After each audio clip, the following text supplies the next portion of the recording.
Le décès d'Ibrahima, 1h30 après avoir été contrôlé par des policiers de la zone de Bruxelles-Nord, a marqué les esprits en ce début d'année.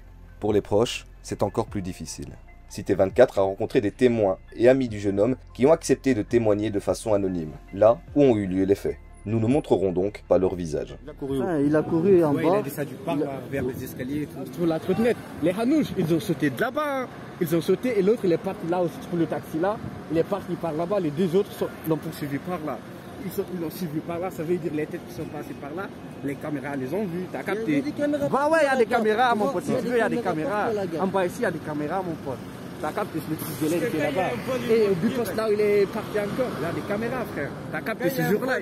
Ils n'ont qu'à demander ce jour-là. À cette heure-ci, il y a un vol. Ils sont là en 2-2. Tu vois, ils sont là en 2-2, ils montrent tous les preuves. Tu vois ce que je veux dire. Mais par contre, ça, on ne voit pas. Il faut que l'avocat ou, comment dire, l'avocat ou bien la famille voit. Tu vois, il faut qu'il voit les images.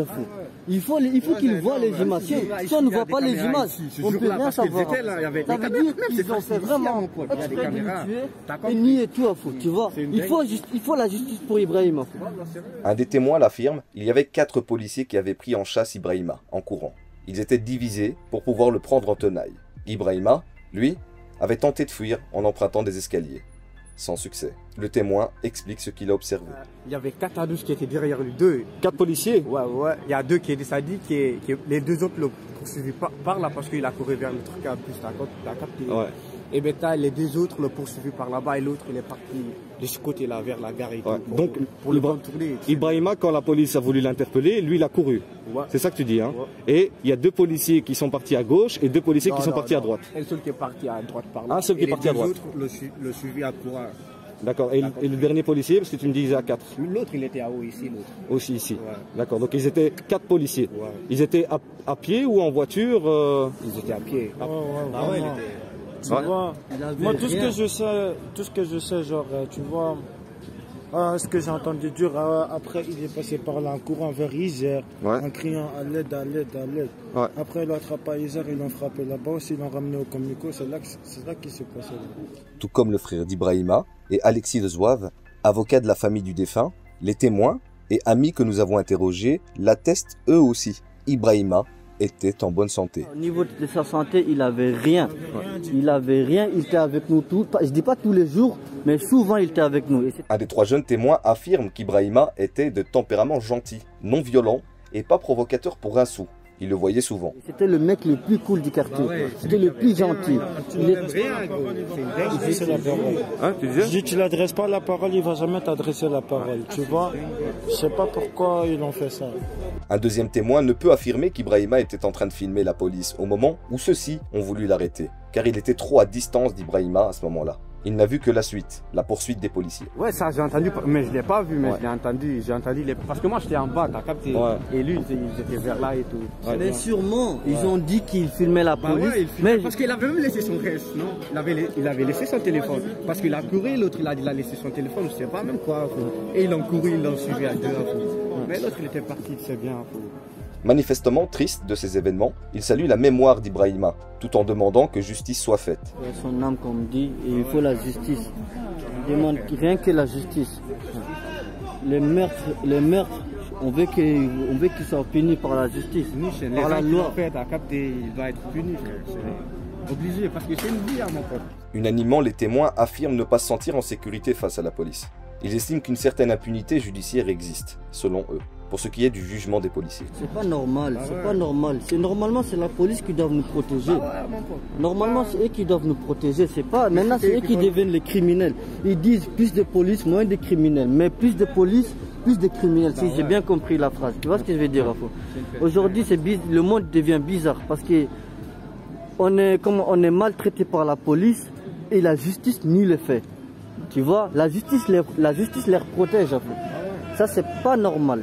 On est dans un pays de droit, on est dans un pays de droit. En plus, surtout, comment dire, on est dans la capitale de l'Europe. On est en Belgique, là, on est à Bruxelles, oui. C'est pas normal. C'est un état de droit ici. Normalement. La question du racisme est aussi, pour ces témoins, un point préoccupant. Tous les jeunes qui ont succombé aux violences policières, c'est tous des étrangers. C'est ça que la plupart, c'est des Africains. Voilà, tu vois, c'est ça qui craint.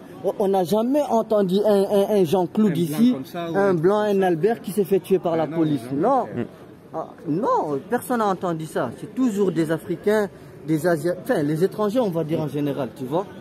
Et il faut la justice. On est dans un pays de droit. On n'est pas dans la jungle. Là. Tu vois, comme l'autre il a dit. Ah, je sais pas. Vous l'appelez Ibé? On l'appelle Ibé au quartier. Ouais, mais c'est Ibrahima. Tu vois, c'est le frère, c'est le sang. Il était là tout le. Il était le plus calme de notre groupe. Hein. On l'a famille. Comme ça. Justice pour Ibrahima. Des moutons en fait. T'as vu leur rôle? Par un détour de conversation, la problématique des sans-papiers et des sans-logements est évoquée, qui eux aussi subissent des violences policières. Déjà au quartier ici, il y a beaucoup de gens qui n'ont pas de papier, qui vivent dehors. Et c'est là, souvent, ils subissent des violences graves, des graves violences policières, tu vois. Et il n'y a jamais de justice. Il y en a même qui a été tué au parc WTC ici, en septembre. La police, on n'a même pas vu ça dans les médias. C'était ses frères ici, c'était ses amis qui nous ont parlé de ça, tu vois. Et il faut aussi la justice pour eux. C'est pas parce qu'ils n'ont pas de papier qu'ils n'ont pas de droit. Tu vois, il y a eu beaucoup de morts ici. Depuis 4 ans maintenant, il n'y a eu que des morts. Et souvent c'est par la police. Tu vois, c'est pas possible. Un témoin déclare que les insultes racistes et les actes violents des policiers sont monnaie courante. Il dit ne plus se sentir tranquille dans les rues de Bruxelles. Ce qui est arrivé à Ibrahima aurait pu arriver à n'importe qui ayant un profil similaire, disent-ils. Depuis un moment ici, on ne se sent pas en sécurité. Tu vois, j'ai peur que ça m'arrive, c'est ça le truc. Tu vois, j'ai peur que ça pourrait m'arriver, ça pourrait être moi, ça pourrait être mon pote, ça pourrait être, c'est mon pote déjà, ça pourrait être un autre jeune, tu vois. Et c'est pas possible, là, fou. Comme je dis toujours, j'arrive toujours pas à y croire. En fait, Ibé il est parti. Tu vois, j'arrive toujours pas à y croire qu'Ibé est parti. Son âme. Ils affirment toujours être choqués d'avoir perdu Ibrahima, leur ami, et demandent que des affaires comme celle-ci cessent pour de bon. C'est pas nouveau, tu vois, mais quand même ça nous choque parce que c'était un mec qu'on traînait ensemble tous les jours. C'était un mec qui n'était même pas malade, c'était un mec en bonne santé, tu vois. C'était le plus cool, comme j'avais dit là tantôt. Et on nous dit que lui il est mort, tué par la police. J'ai senti, comment dire, moi je me suis senti en tout cas... Tout le monde s'est senti mal. On s'est tous senti mal, mais surtout... Il vient ici, il se pose tranquille, il ne boit pas, ni rien. Nous on est là, on boit, mais lui il ne boit pas. Pour te dire, il ne cherche pas de problème. Si c'est un type qui boit, là on pourrait dire, il a cherché de l'âme, il était défoncé, mais c'est un type qui se ressemble. Il ne boit jamais. C'est un mec, comment dire, c'est pas possible, c'est pas possible. On est dans un pays de droit, wesh. Il faut la justice pour tous ces morts. Tu vois, souvent c'est tous des jeunes. Et pourquoi c'est des Africains en fait? Je me demande pourquoi c'est des Africains.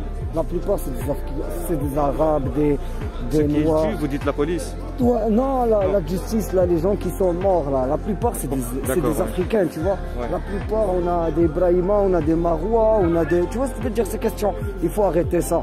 On va jusqu'à quand? Jusqu'à quand on va arriver où avec ça? Tu vois ce que je veux dire, ces questions, il faut arrêter ça. Pour conclure, ils appellent chacun, de toute confession, à avoir une pensée pour Ibrahima. Moi, ce que je demande aux gens, c'est un truc, c'est de faire rien que des doigts pour lui. À chaque prière, chrétien, musulman, bouddhiste, n'importe, faites juste des prières pour lui. Tu vois, aujourd'hui, c'est ça qu'il a besoin. Paix à son âme, tu vois. Toi, tu voulais dire son âme, mon frère.